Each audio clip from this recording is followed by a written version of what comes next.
एक नए अध्याय के रूप में हम यहाँ ब्रिटिश साम्राज्यवादी नीतियाँ समझेंगे।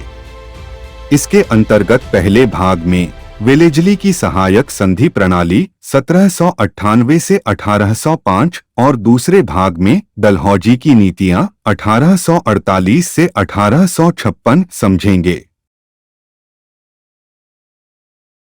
वेलेजली की सहायक संधि प्रणाली। यह संधि प्रणाली क्या है और क्यों लागू की गई? सर्वप्रथम सहायक संधि प्रणाली की अवधारणा डुप्ले ने प्रस्तुत की। उसने भारतीय राजाओं को सैन्य सहायता देने के बदले धन प्राप्त करने की योजना बनाई।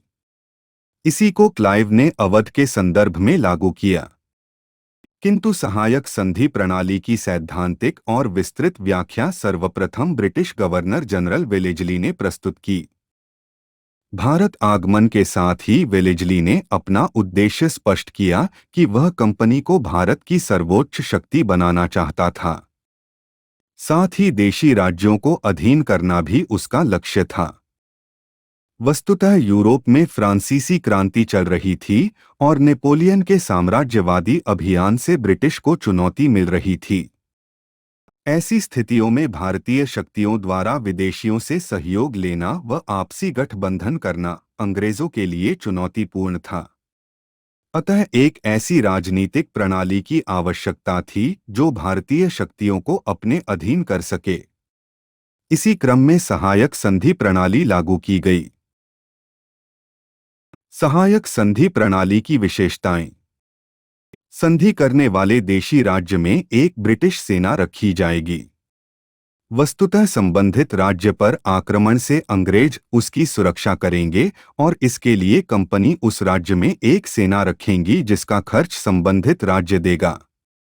संबंधित राज्य की विदेश नीति अंग्रेजों के नियंत्रण में होगी, अर्थात संबंधित राज्य किसी अन्य राज्य से युद्ध एवं शांति संबंधी कोई समझौता नहीं कर सकता। संधि करने वाला राज्य अंग्रेजों की अनुमति के बिना किसी अन्य यूरोपीय अथवा अंग्रेजों के शत्रु राज्य के व्यक्ति को अपनी सेवा में नहीं रखेगा। संधि करने वाले देशी राज्य में एक ब्रिटिश रेजिडेंट प्रतिनिधि रखा जाएगा। कंपनी संबंधित राज्य के आंतरिक मामलों में हस्तक्षेप नहीं करेगी।